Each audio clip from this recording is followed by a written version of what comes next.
All right. Good afternoon, everyone. It is Tuesday, November 16th. I am Adam Martin. That is Mr. Big Marcel. This is the MMAOB Daily Podcast. And we're looking forward to talking to you guys about MMA today. We got UFC Vegas 43 to preview, Marcel. It's actually kind of like Marcel, like this is one of the less busy weeks we've had in a while, to be honest with you, as far as like the sport goes, And next week, there really isn't like a major event. I don't believe there might be. Is there a Bellator next week? Like, let me double check. No, I think it's a week after. So there's nothing next week. So it's crazy, right? I'll still do the podcast with you though. We'll talk about fights and we'll talk about other stuff. Yeah. I always feel when the UFC left open a spot, Why wouldn't Bellator take it? I don't understand. But for example, PFL should have jumped on that spot for the finals. They could have waited till next Saturday. Like I don't think it would have mattered because there's only a month later. They did it on Wednesday night, Marcel. Like why didn't they wait for this weekend where there's literally no UFC, there's no Bellator. Anyways, you guys can look at the schedule yourself, but I'm looking at it and it's kind of bare next week. But I'm still doing the podcast, Marcel. We're just gonna do like fight announcements and news and stuff. Go ahead, Marcel. So maybe a big boxing fight or something that it's open. I have no idea. I think isn't Crawford Porter this weekend? I think it's this weekend. I don't know. I know.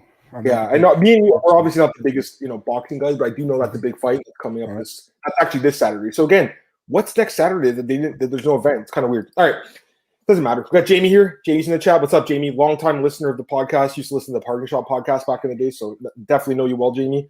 Glad you're here, man. Looking forward to talking with you about this card, Marcel. We got 12 fights on the docket. So looking forward to jumping into it with you. Just before I get into it, I mean, any initial overall thoughts on the card initially? I think the card is I think for the casual fan, it's not really an appealing card, but I think I see some good matchups on it, so I'm cool with it. I kind of agree with you, man. Like when I was digging into this one, there's some good. Obviously, there's a few fights on the main card that I think people are going to know are good, like Yanez and Grant or whatever. But there's some prelim fights that I think could actually be pretty decent too. So looking forward to talking with you, man. Let's just get into it now. All right. So again, guys, we use UFCstats.com. We go by that order. We use those names there. So you're going to have a fighter with a new name today, at least one fighter. Maybe next week too. We don't know yet. We don't know. Or sorry, 2 weeks from now. We don't know yet. But for this week, we do have a new fighter with a new name. Or sorry, it's an old fighter with a new name. But starting off the card with 50% of the name. Yeah, I know. With 50% of the name. We'll talk about that in a second. Let's start with the first fight of the night, guys, and we'll work our way up the card. So first fight, women's strawweight battle. Juana Pinero takes on Sam Hughes. Odds for this one, Marcel, very hefty. Right now, Juana Pinero is a big favorite, minus 410, plus 330 on Sam Hughes. So big favorite here, status for Pinero. We should mention Sam Hughes taking the fight on short notice, 12 days notice. She was supposed to fight last month against Lupi Godinez. Her corner tested positive for COVID. The fight got canceled. It's pretty ironic. They're both fighting on this card, but they're not fighting each other. I think the UFC could have just, did that, but anyways, because these are both short notice fights anyways. I would have just rebooked that fight because these girls have already trained for each other, and they could have did Loma versus Pinero instead. I think that would have made more sense personally, but I digress. Anyways, let's get into the matchup, Marcel. We got Pinero here as a big favorite. What do you think, man? Yeah, man, I think it's Juana Pinero. Yeah, what we can really say about her, man? She looked really good on the Contender Series, but that was a fight she should have won against Stephanie Frausto, I think. After that, the Randa Marcos fight, where we had a lot of big discussions about Adam, you and me, after that fight. And of course, Randa's not in the UFC anymore now, right? So yeah, it's actually weird, man. They had so many moments to cut her, and then she wins, and then they cut her. It's so really weird. But I mean, Pinero, besides that loss, she looked good against Randa Marcos, man. She won, but besides that DQ, she looked good in that fight. Yeah. Sam Hughes.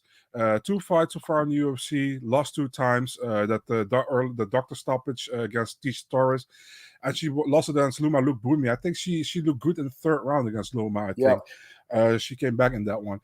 Yeah, I honestly think that Juana should be favored here, man. I see a clear way for her to win, as long as she doesn't get gassed against Sam Hughes, but I think she finishes Hughes probably via TKO in the 2nd round. This is an interesting fight. Pinero, she opened at minus 185, guys. Keep that in mind. So she's over double the price now. I don't really think there's value anymore at minus 410. Marcel, I am going to pick her to win. I think that's the right pick here. She looked great in her last fight, but against Marcos, I think I got her for minus 160. That was a great bet. This bet, I don't know about this price because she has a lot of first round finishes, Marcel, but I'm still worried. Like, what happens if she doesn't get that finish? Will she get tired? And again, a girl like Sam Hughes does have good cardio, does have pretty good durability too. Besides the the eye injury against Deja Torres, where she had her eye full with blood. Daniel Cormier called her a quitter, but I've read about that fight. She had legitimate eye injury. So at the time, it looked like she quit, but I don't think she did. And then she had, like you said, a tough fight with Loma, supposed to fight last month. I just watched her interview with John Konko over at the All-Star. Great interview. She's a very smart fighter. I was surprised how smart she was. Very in tune with, putting together the right game plan. And she believes she's a good matchup for Juana. I'm not so sure, Marcel. I got to be honest with you. She thinks the wrestling is going to be equal. I don't know about that. I think the biggest difference here is probably the wrestling. Because I think the striking is not going to be that much different. Pinero has more power, but I think Hughes probably more volume, and overall could probably go longer for the 50 minutes, harder for 15. But, I still got to go with Pinero, Marcel. It's just like she's looked very impressive, obviously. And I think it's the right pick, but I'm just telling you guys, minus 410 is a tough price to pay. And, Sam Hughes is a scrappy girl, man. She is. So if she survives that first round, Marcel, I think it does get a little bit interesting, but still got to go with Luana just based on, everything we've seen from her so far. Let's get these comments. We got MMA Locker Room, first time watching, man. Glad to have you here. Hope it's not the last time, man. Jamie Gidley, looking forward to Porter Spence. Yeah, exactly. It's going to be a good fight for sure. I think that this card is earlier, right? So you'll be able to watch both the UFC and boxing if you're a fan of both. But we both have the same pick for this one, Marcel. I guess it's just going to be interesting to see again what happens if she doesn't get that finish. She probably does get it though. She's been finishing everyone. Although Hughes is pretty durable.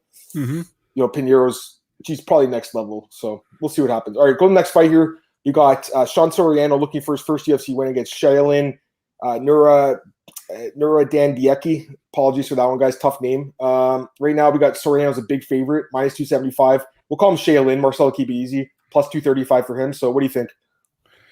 Yeah, man. It's Sean Soriano, the first fighter ever in the UFC, was 0-4 and is a favorite, I think. It has to be, right? Like, it's just kind of crazy. I know what you're saying. Keep going, though. I want to hear your thoughts on this one. Go ahead. The thing is, Shailin he's a product of the UFC PI in Shanghai, right? Has been done well in WLF Wars, which is not WLF, WLF Wars. We say we over here, so I'm sorry. Yeah, he has a loss of Rong Zhu over there, who's also in the UFC. The Josh Kulibao fight, it was a fun fight to watch, but at a certain moment, Kulibao kind of took over, in my opinion, and he won the fight.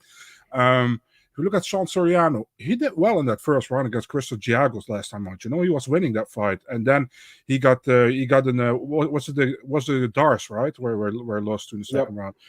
Yeah, man. I mean, and we have to see it on the separate. Soriano was in the UFC years ago, went 0-3, went back to the regional circuit, got some wins over there, and got some good wins over there, and then lost to Giagos after winning the first round. I kind of feel like that Soriano is going to win this fight, man. I think he's going to take his first UFC win here in this fight. I don't know for sure, man, but I feel like a decision win for Soriano can happen here, man. So I'm going with Sean Soriano. I think this is a perfect matchup for him. Seems like the UFC's trying to get him a win, man. But this guy, I don't trust him at all, guys. I'll tell you right now. I would not lay minus 275 on Sean Soriano. I'm going to pick him to win, but this is a very slight lean, This guy is he doesn't have good grappling defense more. So we've seen it time and time again. He gets taken down at will. His grappling defense is bad, guys. It really is. Bad submission defense, too. This guy, Shailin, had 2 takedowns in his first UFC fight. Probably a little bit more competitive, I think, than a lot of us thought because he was supposed to lose handily. It was 29-28. So I think if this guy goes to his takedowns, he could make it an interesting fight, Marcel. But I'm still going to bank on Soriano making those improvements on the takedown defense at Sanford MMA. And just the experience in the UFC, I hope finally, helps him out here to get his first win because he seems like a decent guy. But I can't pay this price on this guy, Marcel. No way, man. You know what I mean? Like, this guy, Marcel, 0-4. He's been taken down 3 times by Giagos, 5 times by Rosa, 4 times by Skelly, 3 times by Kawajiri. He's just very easy to take down. So that worries me against, really good wrestlers. I don't know if Shailin is that guy. He has decent wrestling. I don't know if it's good enough to win this fight, but it would shock me. It would not shock me, Marcel. I'll tell you that right now. I'm not going to be shocked if Soriano loses at all. Go ahead. I was waiting for you to make a comparison to Courtney Casey. Yeah, I know. I probably should have. By the way, Liana Jojua got released by the UFC today. Yeah, I saw that. And I think we talked about it yesterday. I was like, I think I said she's probably already been given her release and probably had. Yeah, Soriano got taken down up at 155, showed enough decent resistance there by wrestling Giagos. Yeah, I mean, that's true, actually. I should mention that, the weight class difference. We should have mentioned that, Marcel. He is moving back to featherweight, but he has fought at featherweight in the past. It's not like he hasn't, Last fight was at lightweight, though. We should mention that. Like you said, Daniel, though, I do think he probably will have the takedown defense to keep his thing. On the feet, he's obviously the better striker. It's just, do I want to lay minus 275? I don't know. I don't even know if I want to parlay this guy, honestly, because, again, you really want to parlay that guy's not wanting to fight the UFC at minus 300 odds, basically. I don't know if that's a good idea. You know what I mean? Mm-hmm. Thoughts on that one? We'll talk about that fight in a second, guys. We're talking about Loma. We'll talk about it in a second. Looking forward to talking about that one. All right, let's go to the next fight. Another Chinese fighter, Archie Kilang, taking on Cody Durden. Great fight. My boy Cole Shelton interviewed both guys today on the BJ Penn Just Grab Radio podcast. Definitely check that out. Cody Durden minus 160, Archie Kilang plus 140. What do you think? Another American versus Chinese matchup, Cody Durden came in the UFC against Chris Gutierrez. Won the first round 10-8, and that was pretty much because Chris Gutierrez didn't do anything. He just let him sit on his back, and that was it. Got 10-8 and then lost it 2-3. Got to a draw. The fight after that lost to Jimmy Flick by submission. Auri Kilang, the Mongolian murderer, won the UFC fight so far. I think it was a fight of the night against Jeff Molina. It was a very fun fight, but Molina won, but it was competitive. Yep. It's super tough, man, here, because I think Cody Durden is a pretty decent fighter, and I still don't know where Auri Kilang's level is. You know what I mean? I'm really high on Jeff Molina, don't get me wrong, and he gave Jeff Molina a competitive fight, so I might have to look at that. But the thing is, he fought a lot in China as well, and the WLF Wars, or whatever it's called. I know he had some good wins over there, but also some unknown guys he fought there and won against. It's super hard. You know what I say? You know what I mean? The thing is, if I think Auri Kilang might be in favor in the earlier stages of the round, but I think Cody Durden will be heavy on him. You know what I mean? And the thing is, Auri Kilang might be the more fun fighter to watch, but I think Cody Durden makes it an ugly fight, and he probably edges out the decision here because he knows he has to win here. So I think Cody gets the decision. Both guys probably have to win. But especially Cody, because if he loses, he'll be 0-2-1, so might get released after that. He does have a 4-fight deal, though. Should mention, like I said, Cole interviewed, and so did James. They both did a good job with the interviews, too. Just wanted to hear more about what he's saying. He's been out for a year with an ACL injury, and he says he's fine. He's training at ATT Atlanta now. So he says he's fully healthy. I still wonder, though. Marcel, that's a serious injury, torn ACL. I don't know about this guy, Cody Durden. I got to be honest with you, I'm not sold on this guy at all. Marcel, I'm not sold on either guy, but Cody Durden, I'm not really sold on him at all. Like, he got submitted by Flick really easily, and then the fight, that could happen to a lot of people. Flick wasn't amazing. He's retired now, but amazing at submissions. But even the Chris Gutierrez fight, he surprised us in that first round, but after that, didn't really do much, I don't know, his level of competition hasn't been that good in the regional scene either. And neither guy really has been great, but, at least Archie's got a lot of experience now, Marcel. This is his 27th fight.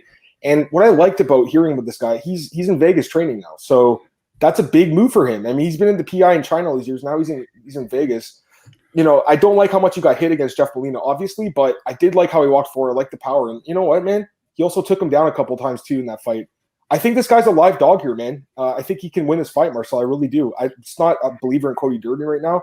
I actually think that Archie Lang can win this fight by I don't know if he finishes him, but probably decision at least, at the very least. I don't know. I do think he can win, though, and I think this fight's a lot closer than the odds are indicating. So, to me, it's kind of close to a pick'em, and at plus 140, I think there's value there. So, I'm going to go with the underdog upset, Marcel. I'm going to take Archie Lang. I don't disagree with you, man. I think it's definitely a close fight. It's close. Yeah. There's a lot of closeness on this card, but I just think that, this guy's being slept on a little bit. He's got a lot of experience, and he's fought some pretty good fighters. So, anyways, let me see here what you guys are saying. Daniel says, I believe in Durden's pace too much to be here. A certain level of fighter can't keep up with that. Possibly. His pace looked good against Flick in the first, for a few minutes, but then he got finished again. Guys, I get it. Flick finishes a lot of guys with those crazy submissions, but again, he's been out for a year with a torn ACL. That really worries me. Go ahead, Marcel. It sucks, man, that Flick retired, man, because I think he would have been done very well. It's funny because Cody called him a quitter in his interview with Cole. He's like, that guy quit for the sport. I don't know why he quit. It was kind of weird to hear him say that, when he beat him, but whatever. John says, did you guys see that Floyd and Hughes were sideways? No, I didn't see that. That doesn't really interest me. I got to be honest. The older or the younger guy that lost to Anderson. I think it's the older one, the father, right? That doesn't really interest me. I got to be honest. All right, let's go to the next fight here. Terrence McKinney against Faraziem. Smile Killer against T-Rex. And for me, Marcel, Terrence McKinney's got to be one of my new favorite fighters. I just really like this guy. great personality on Twitter, great story, and he seems like a decent guy, man. Like he's been reaching out to people privately to talk about drug addiction and stuff like that. Like he's a decent person, so I like him a lot as a prospect too, and as a person. Ferguson looked good in UFC. It's a close fight, Marcel. Literally, it's a pick of -110 each. So, what do you think?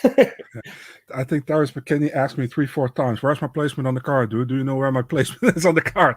He's a really cool dude. Really involved with his fans on Twitter, which is always a good thing, I think.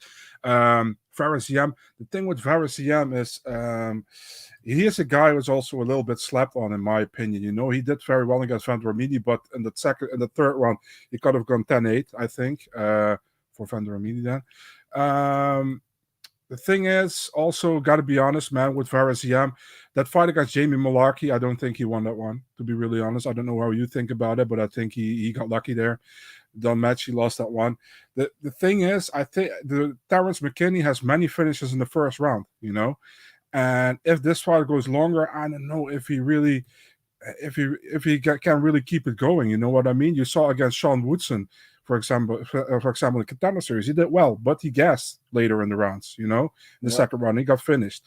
So for me, it's like either I pick Ziam via decision or I pick McKinney via TKO first round, and I'm going with the second one. I think I'm going with McKinney via knockout. So Yeah, I think that's the right pick here. I'm going with Terrence McKinney too. I really like this guy. He is a phenomenal prospect in my opinion, and I bet on him against Matt Favola. He was like a +300 underdog. And remember, I was saying, Marcel, I'm like, these odds are crazy, and you guys were like, "Oh, this guy's not going to win." He looked amazing in that fight. Obviously, quick fight, but look what he did even before. Go ahead, talk, and then go ahead. Remember that you say like these odds are much closer, and I was like, it's probably +500 or +600. Yeah, no, I was like, you're crazy. I remember that. You were right. You were actually... Yeah. Anyways, I mean, listen, this is his 5th fight this year, which is crazy, but they've all ended in like the first minute, basically. Yeah. He does have the 2 losses, right? So I've watched those fights multiple times. The Sean Woodson fight was at featherweight. I think he just cut too much weight and got tired and gassed out because he was winning that fight with his wrestling. Remember, he's a wrestler. Derek Minner submitted him, but he took him down and then he submitted him with a triangle. It was just, why would you take down Derek Minner, right? Go ahead. He trains with Chiesa, right? With Michael Chiesa. Yeah, he does. That's his old wrestling coach, I believe. Anyways, I do think he's improved. I hope he's improved the submission defense, but I don't think it's going to come into play in this fight. I believe it, from what he said, it's striker versus grappler. He thinks he's going to take him down probably.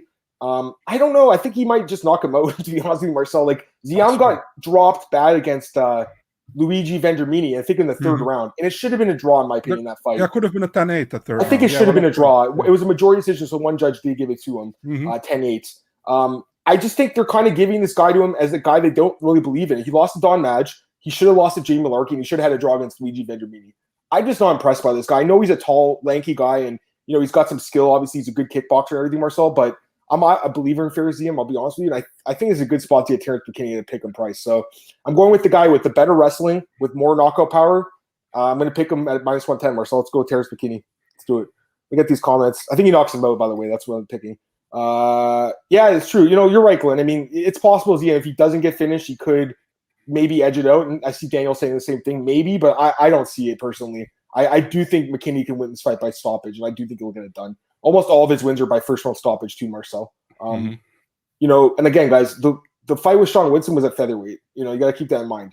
I think at lightweight, he's not cutting as much weight. He's still cutting. I think he's cutting 15 pounds. It's not as much as 25 pounds. So to me, I believe in this guy, and I want to say he wins this fight. And Teo, what's up, man? He says, I think Terrence has the power advantage, and that will lead to him getting a late knockout, late first round. I think so too. Maybe even early in the first round, possibly, if he just rushes him, because we're in the small cage again, right? And here's one thing I will say, though. One thing that worries me, I'm going to tell you guys this. James interviewed him, and he said because he can't get a ticket to his mom to come to the event, he's actually going to have her in his corner, which is really weird. And James was like, have you had her in your corner before? He said, no, it's the first time. So he's going to have his 2 coaches and his mom in his corner. That's kind of strange. That's the only hesitation I have here. That just really just kind of throws things for a loop, in my opinion, Marcel. Like, isn't that kind of weird to have your mom in your corner? Like, I don't know about that. Would never do that myself. You know what I mean? This is really strange to me, guys. It made me scratch my head, man. Too much emotion. Too much emotion involved. I was scratching my head when I heard it. Do you know that guy Kishigin from Asia 1? He also had his mom in the corner, and when he does wrong, his mom slaps him always in the face. She gets angry. Even when he loses, I feel like a lot of times when someone has like their significant other, I know that people are going to say Rose and Pat Barry, get it, but a lot of times it feels different. Like they have like their husband or wife, like or even mother and father. I can't think of another. Like I guess Stephen Thompson's had his dad before, I think. Yeah, but I mean, yeah.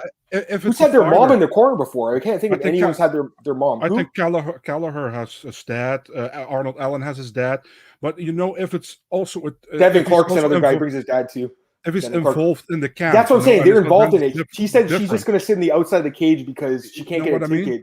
That's kind of weird to me, guys. That's the only thing I'm saying. I don't know about that. By the way, but yeah. Yeah, no, it's not disrespectful. Terrence is awesome, and he has to get his mom there. He wants her to watch his fight. I get it, but I would have a third coach. I would have a third cornerman. Do you remember Khalil Roundtree with his mom in the audience, and his mom was like, "Yeah, shut up, mom. Shut up, mom." Tom Aspinall. Yeah, a lot of guys have their dads. I'm not saying there's anything wrong with having your mom if she's involved with the game. She's not, though. He said she's not involved with the game, guys. That's exactly. She just can't get a ticket. Yeah. That's the difference. We'll just make that clear because I don't have a problem with anyone bringing their family if they want to do it if they're part of the game. But he said she's going to sit in the outside of the cage. She's not going to give instructional advice. She's just going to be there cheering for him. So let's be honest, the UFC can take care of that, right? Or not? They can't give him a ticket for his mom for the Apex. Like, this doesn't make sense to me. Come on, guys. Like it's ridiculous. And I guess this is probably why Mike Perry had his girlfriend cornering him before too. Same thing, probably. I mean, we just didn't know about that. Anyways, guys, move to the next fight. Well, I'll get these comments, actually. Sorry. From Kevin. Hey, Kevin. He says, potential problem with fighters training from ACL surges. The rehab team and fight training. Team work in silos. Don't work together. Fighter pushes training too fast. I think he said he's been back since July, Kevin, from the injury. So 6-month layoff after the knee surgery, which doesn't that seem kind of soon, Kevin? I mean, you could tell me. He's been off for it's 11 months, but only 6 months off, and then since then he's been doing rehab. I'm talking about Cody Durden, by the way. We'll see. I mean, I am worried about that though. Obviously, it's a major knee injury for a professional athlete in the UFC. That's not good, All right, let's go to the next fight. Loam Luke Boonby versus Lupi Godinez. I'm actually really looking forward to hearing your thoughts on this one. Everyone in the chat, I want to get your thoughts. This is an interesting fight, in my opinion. Lupi's taking on short notice again. Marcel, she's a -165 favorite, +145 against Loma. Lupi taking on, I think, 2 weeks notice. This is her third fight in 6 weeks. Give me your thoughts on this one. I want to share my thoughts. I have a lot of thoughts about this fight. Go ahead. I think it's kind of a difficult fight, because Loma, we all know Loma is very good on the feet. But she gassed against Sam Hughes in the third round last time out, and she almost lost it there. Lupi Godinez, I really have to still say Lupi Godinez. I mean, what I saw from her so far, she could have been 3-0 in the UFC, The last fight was kind of 50-50. I had no problem with it. I definitely think she won the Jessica Penne fight. And she did win that fight, but she didn't win the last fight, Marcel. Yeah. There's no way. No, it was close. I'll give her that. But okay, I give to you. I also scored it, by the way, for Luana. But 1-2-1. Yeah. And the Silvana Gomez Juarez fight, she looked good in that one. The thing is, if this fight keeps standing, I prefer Loma. But if Lupi goes to use her wrestling like she did with Silvana Gomez Juarez, is using her ground game, she can make it difficult for Loma, because Loma is heavy on the striking and not on the wrestling kind of part. I still kind of feel it's such a difficult one, man. I think many people will probably favor Loma because of the stand-up, but I think Lupi, if she can take it to the ground, she can win that fight. You know what I mean? So I'm just not convinced yet. I'm still on the fence with this one. I want to hear your opinion. This is a tough fight to call. Here's my thoughts on this one. My number one thought is I think it's really stupid what Lupi's doing. As much as at first I liked it, right? I think it's stupid now. I'll tell you why. There's a reason why professional fighters don't fight 3 times in 6 weeks. There's a reason for that. Because it's hard to do. It's just your body's not really able to do that. I understand back in the day they fight 3 times a night. I get that. But in modern MMA, very rarely do you see a fighter fighting this often in a short period of time at this level of the sport. In the regional scene, yeah, but not in the UFC. And there's a reason for that, Marcel, because you do need a full training camp to prepare for these opponents. You do need a full training camp to get better too. And I'm not sure if, constantly fighting like this is the best thing. I don't know. Like, I think it's good to get experience, but she's not been winning, guys. She's 1-2. You know what I mean? Like, I think she's actually turning into a really overrated fighter, Marcel. I hate to say it because I like her personality, but she had the win over Suarez, and everyone's kind of hyping her up too much, in my opinion. Whereas Loma's been quiet over the years, and she's had some struggles herself. But constantly getting better. And John interviewed her. I watched the interview. It was in Thai, but she had an interpreter there. Interesting. She left Tiger Muay Thai. She's at a different camp now, but she still has like George Hickman and those guys in her corner. So she's going to have a good team, I think. I do think that moving her camp is interesting. She says she's been really working on her getting bigger and stronger. She says she's grown into her strawweight flame. I think that really is the deciding difference in this fight. You know, is Loma going to be able to equal Lupi's strength, especially in the clinch? It's tough. You know, it's tough to say. But I'll say this, man. Loma, you know, she's a Muay Thai fighter. She is good in the clinch. And, you know, she did take down Sam Hughes 4 times in her last fight. So I do think there's improvement coming in that part of her game. And, you know, if Lupi can't get her down, Marcel, she's really one-dimensional, guys. Like, on the feet, she doesn't have anything. So I'm going with the underdog, Marcel. I think Loma wins this fight. I think she can keep it standing and win. I'm not sold on Lupi, guys, you know. And, again, I just question her fighting this often. It's cool. It's awesome. It's like, yeah, you know, it's cool. But I just don't know if it's the best thing for a career, Marcel. You know? What do you think, man? It's probably not the best thing for your career, you know, but you can listen. You can be, how do you say that? A company girl or company boy, company man, company woman. The thing is, the company doesn't give a shit if you go 0-4. That's what I'm saying. 1-4. You know well, she was re-signed. She did say she told Cole she got re-signed. Okay, so she has a new contract. This is not her first fight deal. Yeah. Imagine she takes another 2 short notice fights and loses him again. I just don't understand why do they keep calling her and not other fighters in the roster? You know what I mean? Why not? Tell me that. Why does she keep getting the call from Mick Maynard to take short notice fights? Why isn't someone else in this division like Ashley Yoder or something? Why is it her? Tell me. I don't know, man. I'm confused by it. Honestly, I don't get it. Like, is her management the ones saying, like, I think it's Jason Host, right? I think. Jason is our manager, yeah. Is he sending Mick a text saying, hey, she wants to fight again? Like, I just think it's a lot of fights in such a short amount of time, guys. Again, it's good to get experience, but you know, these are not easy fights. Loma Lukbumi is not an easy fight. That's a tough fight, Marcel. I like Loma, man. She's only 25 years old too. She's super young, man. You know, getting better.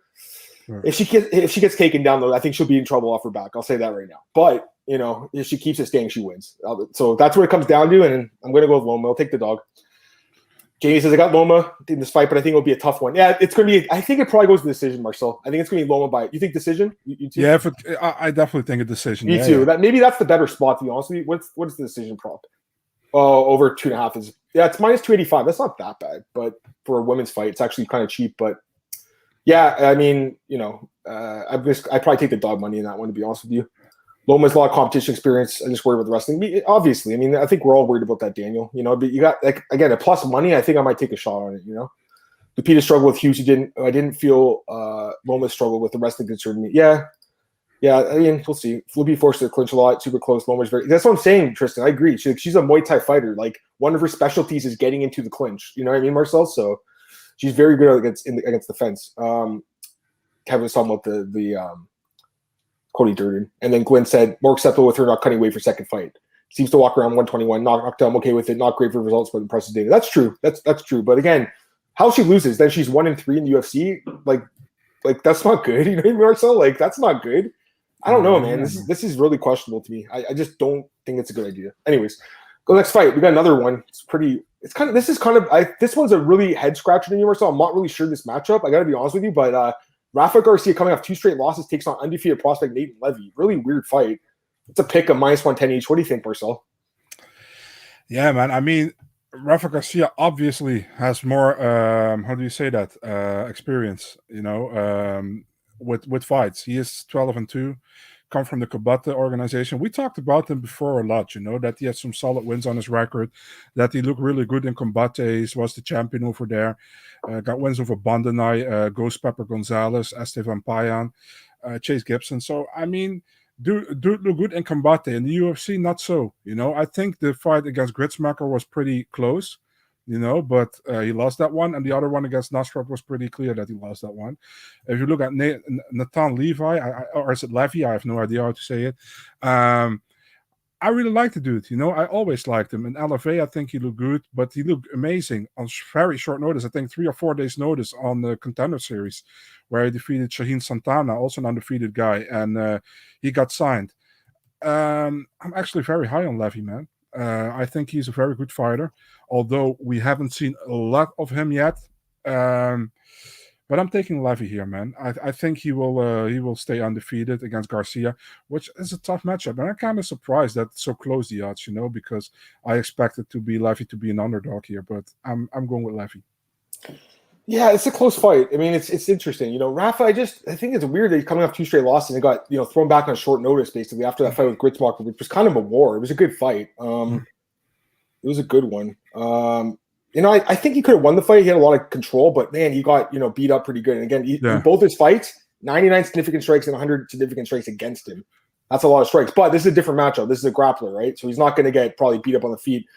Natan Levi looks like a really good grappler to me, though, Marcel. Like, he's pretty dominant on the ground, undefeated right now. I will say this, though, the one fight before the Contender Series, he did get dropped. I think it was the LFA fight. He got dropped, and that's kind of concerning, to be honest with you. But against Ben Lugo, it was a majority decision win. It really wasn't that impressive, but against Shaquin Santana, it looked great.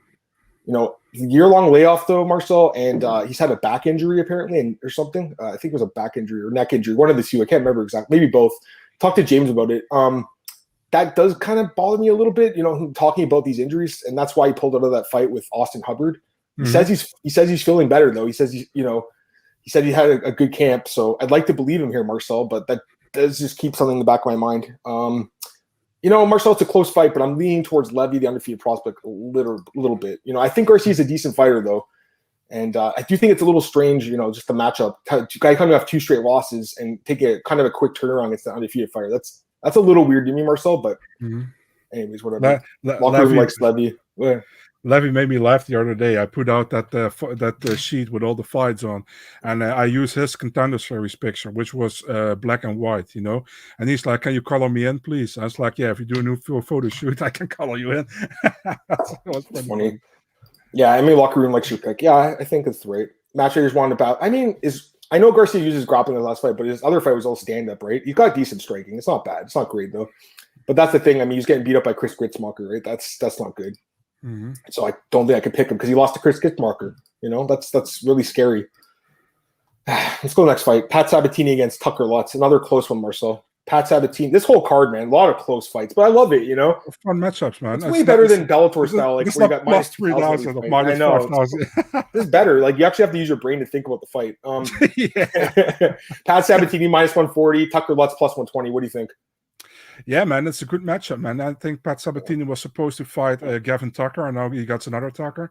Let's talk about Tucker Lutz first. Also, 2 times on the Contender Series. Look very decent. You know what I mean? Wasn't really look really special in my opinion, but very basic and very decent, and did what he had to do to win the fight. And that was good, And his UFC debut looked good against Aguilar. I think you picked him in that fight as well. Yeah, I really liked him in that fight. I want to bet on him. He was like a small favorite, I think. Yeah. Yeah, you picked him there. Very good. If you look at Pat Sabatini, man, guy, I think he's a special guy. But you saw against Jamal Emmers, man, he was almost out of it, and he got that almost that Hail Mary heel hook, where I think both of us was like, why does Emmers go to the ground with him, at that moment? And Sabatini did it. He also looked good against Connolly. Only the 3rd round was he also kind of gassed in that one. Yep. And thing is, man, I always like Sabatini. I think he's a really good fighter. He lost 1 fight in the last 3 years, and that was that broken arm, that horrible broken arm. So awful to watch. So hard to watch. Yeah. I still feel like that Sabatini is gonna win this fight somehow. I think he's gonna take a submission, maybe late in the 2nd round. But that's how I feel about it. But I wouldn't be surprised if Tucker Lutz wins. So it's a close fight, man. It's like you say. I'm laughing just because we're about to say the same thing. I think he wins somehow. I'm just not sure how. Yeah. I'm not sure exactly the method. I gotta pick Pat though. I haven't really been high on him, until the last fight where he got that submission. That was really impressive, man. I bet on Emmers in that fight. It was a rough one. He had full mount, then gave up that heel hook. This guy's just so dangerous. He's a special guy with the submissions. He really is. And Tucker, tends to grapple. In this fight, if it goes to the ground, Pat's going to be in his world. And even on the feet, I think Pat's made some improvements with the striking. Marcel, you saw that counter that dropped Connolly in that one fight. I still have worries about this guy. I don't completely trust him, Marcel, but I've got to pick him to win the fight. I think he's making improvements in his game. He's training at that camp in Philadelphia with all those guys like Felder and Sean Brady, who's on this card. Petrosky, all those guys. That's a good Jeremiah Wells, another guy there. Great camp. So, I got to pick the guy, Marcel. I'm just saying, like, I don't know if I can bet on him, though, because I'm just not totally sold on him yet for some reason. Mm-hmm. Dale says, don't disrespect my boy, Chris Gritzmacher. My bad. He's a tough dude, Emery 0 fight IQ. That was just terrible, Tristan. It's funny. I had my friends over for that fight. It was like the first time I had them over in months because of COVID, obviously. And we were watching it. I'm like, I got to bet on Emery's, right? And it gets full mount. And I'm like, oh, this is done, guys. And then he gets his leg, and I'm like, oh shit. And these guys are like, why? What's wrong? And I'm like, this guy's a submission specialist. Oh no! And he submits him. I'm like, why did this happen? Like, it was such an awful way to lose. It was funny though. Anyways, let's go to the main card. Love this fight. This is my pick for fight of the night. I'm gonna, put words in your mouth and say this is your pick for fight of the night as well, Marcel. Got Davey Grant taking on Adrian Yanez. Absolutely fucking love this fight, guys. I mean, this fight's amazing. Yanez is a big favorite though, minus 290, plus 245 for Davey Grant. You think here's the question I'm gonna have for you, because I know you're picking Adrian Yanez. So does he become the first man to knock out Davey Grant, or does the fight go to decision? What do you think? I actually think the fight goes to decision. I think David Grant is super tough, and I think he will give Yanez a run for his money, And that's what you say, fight of the night. I think as well, because I think this will go 3 rounds. Will be super fun to watch. We all know Yanez has the crisp striking. But we also saw in the Randy Costa fight at first round that he was on the losing hand, but he completely turned it around, If you look at Grant, he's just a very tough guy, man, but I don't really see him making that top 15 jump. You know what I mean? You saw the Marlon Vera fight last time out. That was his chance after getting like a nice win streak. Didn't took it. I'm going with Yanez, unanimous decision, but a fun one, a real fun one. And this is a fight. Definitely check it out, guys. Be sure to be to tune in early, for the main card. Yeah, I mean, it's the prelims as well, but it's the perfect main card opener. The only thing I'll say is I wish Yanez gets a shot in the pay-per-view. He deserves it. He deserves to fight in front of a crowd. I'll say that. Obviously, I'm picking Yanez. We all are, right? Yanez is amazing. We all know that, guys. He's so good. I mean, this guy is next level. I don't know if he wins the belt, but I'm sure he breaks in the top 15 very soon. Probably breaks in the top 10. Gets close. The only question I have is his wrestling, really, because we've seen him get taken down in LFA and stuff, but it seems like he's improved the takedown defense on the feet. I mean, he might be one of the best strikers in his division right now, right? Like, as far as just power, and precision, and counter ability, like, he's got to be up there. I love this guy watching him fight, but I also love watching Davey Grant fight, man. I really do. And we've actually, this is the third time we've talked about him this year because he's fought a lot this year. And he's looked really good this year. Marcel, like, he had the close loss to Vieira. I mean, he got his face smashed in at the end, but it was pretty competitive. Shouldn't say close, competitive. Back-to-back wins over Grant and Jonathan Martinez and Martin Day, but got dropped in both those fights. That's the only worry I have, right, with the chin, because Yanez could clip him and finish him here when I asked you that question earlier. But I will say this. I'm looking at the odds for the knockout prop is plus 100, but decision's plus 300. I think there's more value on the decision, honestly, because Davey Grant's never been finished before by strikes, and Yanez he's only a knockout artist. He's not a submission guy, so he could knock him out, obviously. Yeah. But I think there's a little bit more value in that decision prop. That's why I asked you, Marcel. I wanted to get your thoughts on that. I don't know what you guys think. I'm like torn a little bit, but I think I'd lean a decision a little bit because Grant's tough, man. He's so tough. What? Before you're talking about the next fight, I want to know your opinion about the odds for the next fight. They're pretty high. Are you looking at them? Yeah, man. I was like, Let's go to the next fight. We got Tyler Santos minus 330 against Joanne Wood plus 270. What do you think? Crazy. Really crazy to me because Joanne Wood, we called her Wood. We now call her Wood. She only really loses decisively against girls who are good on the ground, who have a great BJJ game, against Andrade, against Maya. She lost to Moros, I still think that was, I don't know. I don't think Moros is that amazing, but, but I don't see Santos really trying to submit her. You know what I mean? Maybe to try to take her down, get her to the ground, maybe that, but I don't see really to submit her. So I think Joanne Calderwood has a chance here in this fight, and if you want to go for an underdog, which in my opinion are crazy odds, you might go for Joanne Wood here, but yeah, I don't know, man. I think Santos can win this as well, I think it's a much closer fight than many people think, obviously, than the bookmakers think, But it's not just the bookmakers, though, because she opened at minus 180. It's the betting public. The betting public. That's the people. Yeah. I'm not saying you're confused about this because Marcel, I don't think it's just you. Like, a lot of people don't understand that. It's not the odds makers that are wrong. It's the betting public, guys. Like, the odds makers open it at a fair price, minus 180. Mm-hmm. It's the betting public's taking it to this minus 330 number, which I think is kind of unbettable at this point. I'm kind of with you. Like, this is a step up for Tyla. You know, I think it's probably a step she passes, because she is so well-rounded, right? Mm-hmm. With the wrestling, and we saw the power, too, in the last fight. But, you know, Joanna is not the worst grappler. She's improving that. Against Laura Murphy, only got taken down the one time. That was a super, super close fight, right? Super close. I don't know, Marcel. I think the odds, right? Yeah, it is a little weird. Also, Santos took it on somewhat short notice, a month notice. Mm-hmm. Should mention that, because Grasso was supposed to fight Wood. It's a little bit of a weird fight to me. I don't really know if there's value here on Tyla Santos. I'm gonna pick her to win, Marcel. I have to, because she's just been so good lately. But this is a step up. Joanne Wood's not a bad fighter at all, man. You know, and as long as Tyla doesn't send her twin sister who fought Barella, she would be good here, you know. Whoever fought her was just awful. Anyways, yeah, I would lean towards Santos. I think, you know, it's fair that she's favored, but I'm just saying, again, minus 180 to 330. Betting public's just throwing her in every parlay they're making. It's crazy, man. We're putting her, Pinero, and I think Yanez too, probably. These lines keep moving up, so wouldn't surprise me even if she closed at minus 400, just based on how this line's moving, you know? Anyway, let's go to the next fight. This is a fight we talked about in July. Yeah.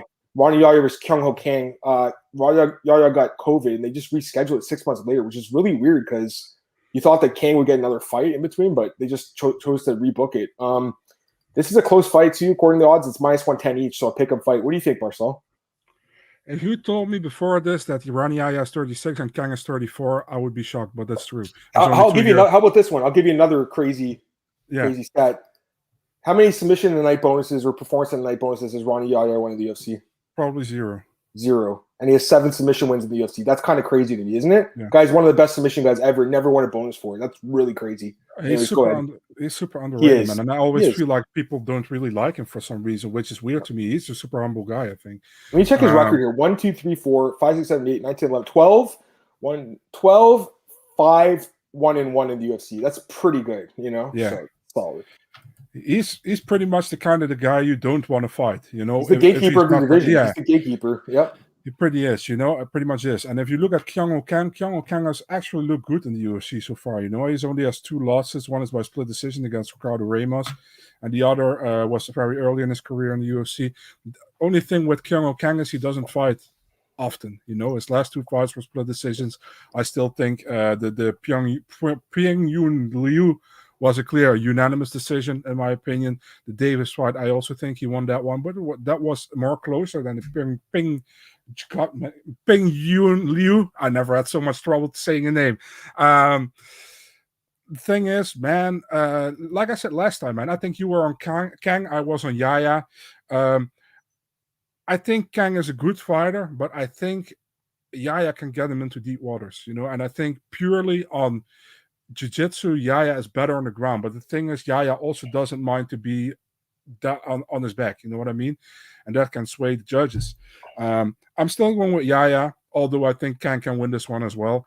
And I think many people will go for Kang here, but I'm taking Yaya. I've done my Yaya too many times wrong with not picking him while I should have picked him. I'm not going with Yaya. And fuck it if I'm wrong. The crazy thing is, Yaya won 5 bonuses in WEC, and then he won 0 in the UFC. He's had like over 20 fights. That just blows my mind, because he's had some great performances, man. Yeah. You know? It's obviously a competitive fight, guys. We know that. The odds say that. You know, it's just, can he get the submission? That's what it comes down to. The fight's probably going to take place on the ground. You know, it's just, can he get that move to like grab his arm or his neck? I don't know. Kyung Kang hasn't been submitted in 10 years. That's a long time, right? He's very good in the ground, especially in top position too. Mm-hmm. And he's very strong to get in top position.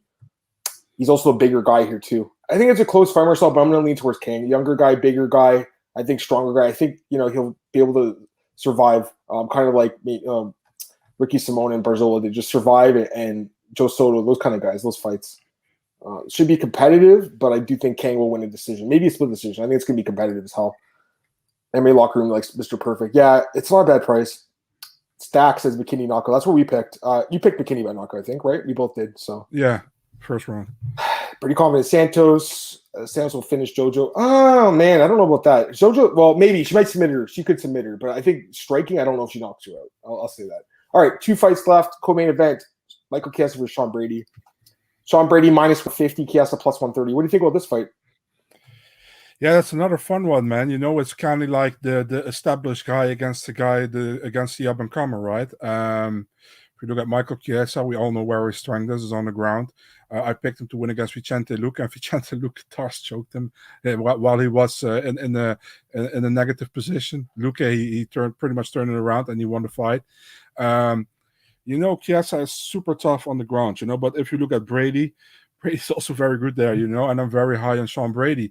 If you look at Sean Brady, how he did so far in the UFC, 4 fights, 4 wins, looks better every time he fights.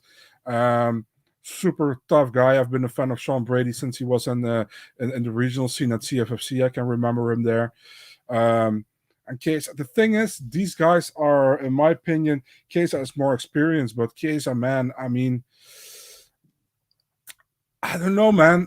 It's such a tough fight to pick this one because I still think Chiesa is good enough to be in the top 10 in the UFC, you know. I think Sean Brady has all the tools to be a future contender in the division, you know. I don't think people speak enough about Sean Brady, in my opinion. You know, everybody's talking about Khamzat Chimaev and these kind of guys, you know, but nobody's talking about Sean Brady. And Sean Brady's really good, and this can be his coming out party on Saturday, you know. Still think will be super tough. I expect a decision, and I'm going with Brady here, but very tough fight. I see Chiesa winning this as well, so it's really close to me, man. This is a super fun style matchup. Can be a hit or miss if it comes to, how do you say that? If it comes to watching entertainment, but I'm really looking forward. Tristan, I don't think that's true, man. I'm looking at the stats. It doesn't say there was a knockdown in that fight with the Matthews-Brady fight, unless he slipped and you thought it was a knockdown. I'm just saying. He has landed 1 knockdown. It's Court McGee. Never been dropped. Anyways, yeah. I gotta be honest, Marcel. I gotta be honest, guys. I don't think this is a hard fight to pick. I love Sean Brady in this fight. I don't think it's a hard fight to pick at all. I think this guy just way better fighter at this point. If you say that, you also think he's top 5 right now, Sean Brady? I guess he is. Then yeah? I guess he is. I guess he is. He's great. I can see it. I can see it. 4-0. He's looked great. I've been talking about this guy ever since I saw him, you know, against Court McGee, I think, or even before in CFFC and stuff. Like, this guy's really good and just so good with the grappling. And, you know, Michael Chiesa, yeah, he's a good grappler. He's in top position, but he's a guy that's been submitted 4 times in the UFC. Anthony Pettis submitted him. Kevin Lee, Luque. I don't trust his submission. Masvidal, too. I don't trust his submission defense. I think Brady could submit him, Marcel, honestly. If not, he just grinds him out, but I think he has a good chance to submit him. So would be a huge statement, dude, if he submits him. I think it's possible, man. I'm just not sold on Michael Chiesa anymore, especially after how quickly he lost to Luque. Like, Luque is great. We all know that, but this guy's supposed to be a grappler and got choked out in like a couple minutes. Like, Brady, I think, is actually Marcel. I think he might be a better grappler than Vicente Luque. Like, this looks like a really hard fight to me on paper. I think it's a terrible matchup for Michael Chiesa. I think he's worse in the grappling and he works in the striking. So I don't see how he wins the fight. Unless Brady just isn't as good as I thought he is, which I don't think is the case. I think he really is legit. I think this guy is right there, and I think this is going to be his coming out party, like you said. I really like Sean Brady. We got Frank here. He says, Brady's a special kind of fighter. I think he's passed the test for Frank. Dude, I agree completely. That's exactly what I thought.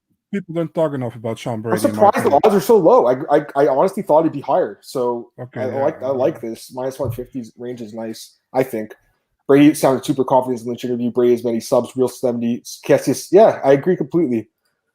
That's fair, Tristan. No, there's too many fights I've watched too where I'm like, oh, that guy, you know, slipped or knocked down. It was the other way around, so it happens all the time. I'm just going by UFC stats, guys. I'm using the official numbers. Tristan, I had the same thing with Billy Carantillo against Shane Burgos the first round. It was a slip. It was a slip. Yeah, because the commentators too, they're like, "Oh, he dropped him." Like, guys, come on, like, don't say that. You know, unless you know it's a drop for sure, don't say it. You know, because you can. If you say it and you see the replay, just correct it. You know exactly. But again, it's worse when it's in the apex and the judges can hear that. Yeah. I think it's so much in a big arena. It's not a big deal, like in Madison Square Garden. But Marcel, when the judges are right beside you and Corey's like, "Oh, he knocked him down," when he didn't. You don't think they don't get affected by that? Of course they do. They got to put those guys in a soundproof room. Anyways, all right. So we both like Sean Brady here. You think submission or you said decision, right? I said a decision because I still think Chiesa is super tough. Yeah. You know what I mean? But I mean, thanks for telling me, Tristan. Yeah, fair enough. Thanks for telling me, Tristan. I'll check it out again. But you know, I like Sean either way. Michael's got a little bit of power. I remember betting on him against Masvidal, guys, in 2013. He dropped Masvidal, and I thought, I'm like, holy crap, I'm going to win this bet, and then got submitted a minute later. So again, you know, love the guy, but I just don't trust the sub D against the really good, really good. Like Sean Brady's a legitimate black belt, man. He's very good in the ground. If Brady wins this, huge, man. If he wins this fight. If he wins this fight, I mean, you could match up with anyone in the top 5. Like Vicente Luque could get him next, maybe. Who knows? Like, I would hope Vicente's, a little bit above at this point. I hope, but just saying. Anyways, let's go to the next fight here. Main event. Ketlen, Vieira, Miesha Tate. Another really close fight. -110 each, Marcel. Pick 'em fight. So, what do you think? Main event, 5 rounds. Ketlen, Vieira, Miesha Tate. Who's your pick? I mean, main event, yeah. I wouldn't have put this as the main event. Would you rather have Chiesa and Brady as main event? Yeah, for sure. Yeah. But it's pretty easy. Why the UFC puts this as a main event? They hope Tate wins and they can like fast Tate. track to the title They think they're going to promote her and they think she's going to be a star again. I must not sold on. I'll talk to her in a second. We'll go ahead. Yeah, but that's what they want. They want a fast track her to the title shot, And in the division where almost everybody fought against Nunes already is an easy thing to do if you match her up with a solid top 5, top 6 girl, and Ketlen Vieira is that, Ketlen Vieira, she lost her last fight against Yana Kunitskaya. I think I actually had her winning that one. It was close. It was really close. Yeah. I think I had her winning that one. She only really lost for me that was against Irene Aldana. She had a split decision against Ngannou, which should have been unanimous. It was crazy that was a split decision, I remember. So I don't think Ketlen is really special, but her basic is kind of good, what she has looked so far. If you look at Miesha Tate, she needed almost 3 rounds to get rid of Marion Renault, who was 42 or 43 at the moment. Was her last fight. She was going to retire. All respect to Marion Renault, but I expected Tate to win that fight. Now she gets to Ketlen Vieira, and Ketlen Vieira still has that mentality to go for the title because she never fought Nunes, and she's been holding back for 2 times. First time against Irene Aldana, she was close, and then against Yana Kunitskaya, she lost that one as well. So she needs to come back. She needs to get back up on top. The thing is, can Tate go 5 rounds, and how does Vieira go 5 rounds? You know what I mean? Do I see a finish? Not really. Maybe later in the rounds. I don't know for sure. But I don't feel comfortable to pick Miesha Tate here, man, for some reason. I don't know why. But I also, at the same time, don't feel comfortable picking Ketlen Vieira. So it's like a super weird fight for me to pick. I'm going with Ketlen Vieira here. But, man, it's not 100%. I'm sure I'm parlaying this pick at all. You know what I mean? Well, fair enough. I mean, at even odds, that's never a good play. I think you just play straight anyways. Yeah, exactly. When you get this, sorry, Mitch says calling for Tristan. He said, always thinking, yeah, you're right. When Brady fights a good striker, my experience. Yeah, I mean, even Matt Brown gave him some problems, obviously, too. So I know what you're saying. I just think the grappling, is going to be enough to win this fight. And you're right. You guys are right about that for sure. All right. So, and he also likes Tate in round 4 and 5. I'll give my thoughts on this one. I don't know if I'm like a super fan of Miesha Tate as the person since she's come back. I got to be honest, guys, but I got to put that side of me away and just look at the fight as like, as an analyst. And I do think she wins the fight. I think that she has some really good advantage in this fight. I'll tell you why. Vieira has bad cardio, and this is a 5-round fight, her first 5-round fight. I don't like the fight at all for her for 5 rounds, Marcel. I think if it's a 3-round fight, she could win a decision. 5 rounds, I think Vieira completely gasses out, guys, and gets tired, exhausted.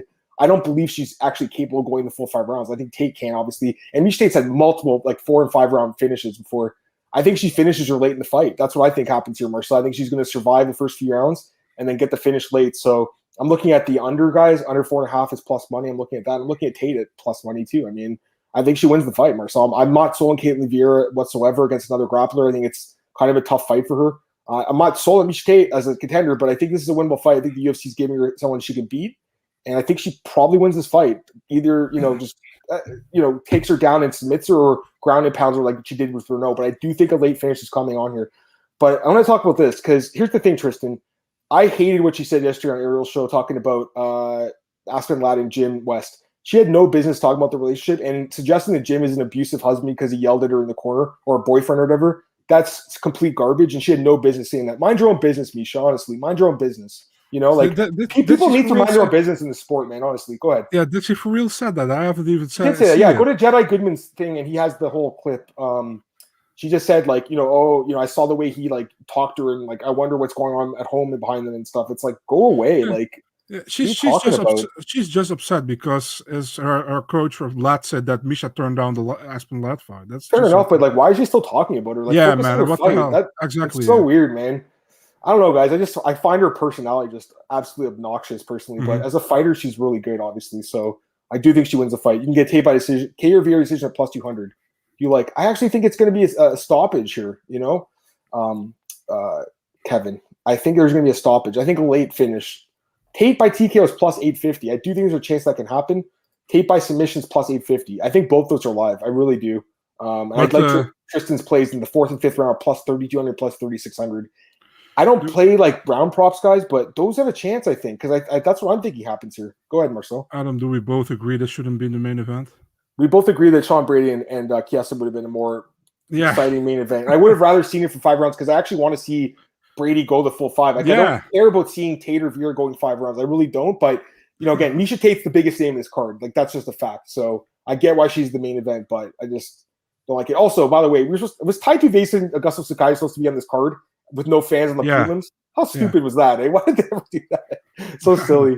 But probably because Sakai was ranked, and they only want unranked guys, heavyweights on the main card, Alan says you got the Philly parlay lock, so that would be Brady and Sabatini, right? Would that be the Philly guys? Yeah. The odds on that would be plus 183. I mean, I would just play them straight personally, but if you want to parlay them, I understand it too. What else we got here? Yeah, I mean, I think you guys have the same kind of thoughts with me about that fight. I just think it's kind of a favorable match for Miesha because she has such a good card and she's so tough. So like, Kaylin Vieira's got to finish her, and I don't think she's going to finish her, so she's going to have to grapple her for 5 rounds against Miesha Tate. That doesn't seem like it's going to happen to me. Go ahead. You saw that schmuck that called me out on Twitter because I had posted about Tuivasa Sakai being rebooked. He's like, "No, man, you're fake. You're posting fake news again." I was like, "Dude, it's on the UFC broadcast. What you talking about?" And he's like, "Yeah, you've been wrong before." I said, "Shut your fucking mouth, you schmuck." So I saw what you said to the guy. Yeah, don't even respond to those people. What are you I know, but I got annoyed, and I was earlier. I just woke up and I saw that and I had to reply, man. That's fair. If you I've had that happen where I woke up in the morning before and like saw some negative tweets. Some guy tweeted me at night, but I'll be honest, Marcel. I just completely ignore those people. What's the point, man? They're just miserable. What's the point?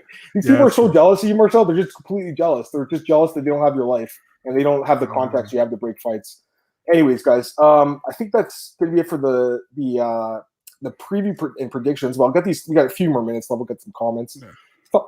Glenn, I just wrote an article at bjpen.com about the rankings update, and I criticized the rankings for doing this because I don't think a guy who missed weight is a lightweight. So why is he ranked at 155?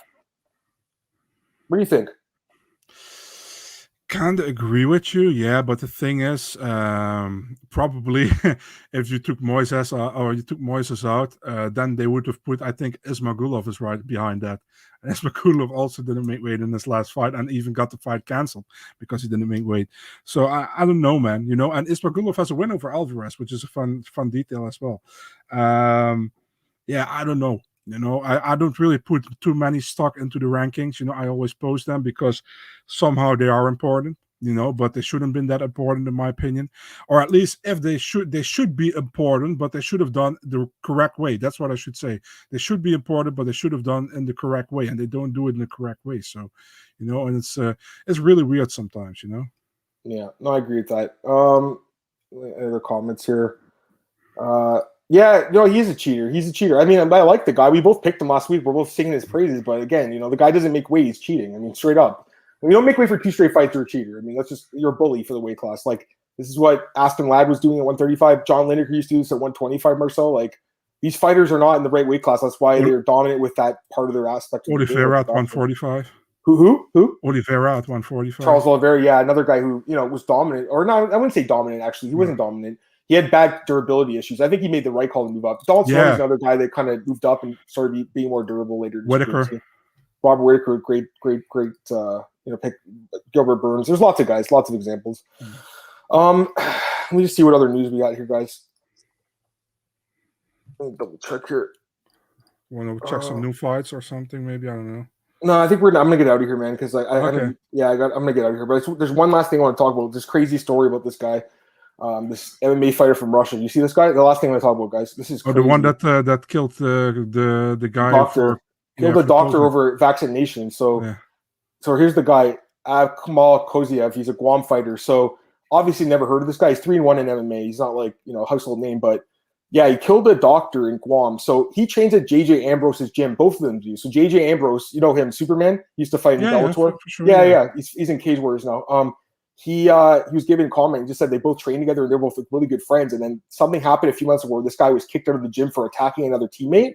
And then on the 2 weeks ago, or last week, I should say, he was found he stabbed the guy and said to the police he killed him, and apparently he like killed him with like a chicken bone or something he found in the kitchen. That's just fucked, man. So really messed up story, guys. But obviously, we gotta talk about it too. So probably a good thing that JJ's gym kicked him out. I know what a nutcase. What a nutcase. What a nutcase. What's your favorite fight you're looking forward to this weekend? Adrian Yanez and Davey Grant. But I already said that. So, and then Sean Brady and Chiesa. All right, I'll pick a fight. How about this? I'll pick a fight in the prelims. Fair ZM Tyrant Spaghetti. There you go. What about you, Marcel? Last thing and get out of here. On this card or just on this card? This card in the prelims. Give me one. Yeah, then you pick Justified. I would pick as well. So yeah, same. Give me a second one. Then give me one more. I really look forward to Loma Lukbunme. Honestly, I know how Godinez does. So let's put that one. There you go. All right, I think that's going to be it for today's podcast, guys. Really appreciate all the comments and everything, guys. Appreciate it. All right, Marcel, let's get out of here, man. Last comment. You should show that last comment. Which one? Oh, Daniel. I feel you guys are fetching. Who? Alvarez. Which Alvarez? Oh, Joe Alvarez.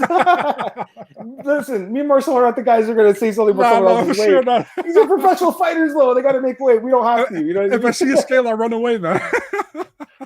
Listen, man, I mean, when I trained everything, I was in good shape, man. These days it's tough. I'm sitting on the computer like 12 hours a day, guys.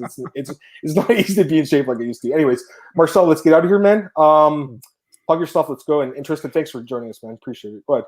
Yeah, man. Big Marcel 24, Twitter, Instagram, and MMADNA.nl, Twitter, Instagram, YouTube, and Facebook. Yeah, you guys can follow me on Twitter at MMAdamMartin. Podcast is at MMAdamMartin.com. So our YouTube, iTunes, Spotify, all those places. Download it. You can listen to it anywhere. Also available at bjpen.com, MiamiNews.com, Elite Fantasy, Elite Sports Betting, and Miami News and Bookies. And I got something personal news to announce, but I don't know if I can announce it yet. So probably next week I'll be able to announce something to you guys. So that's cool.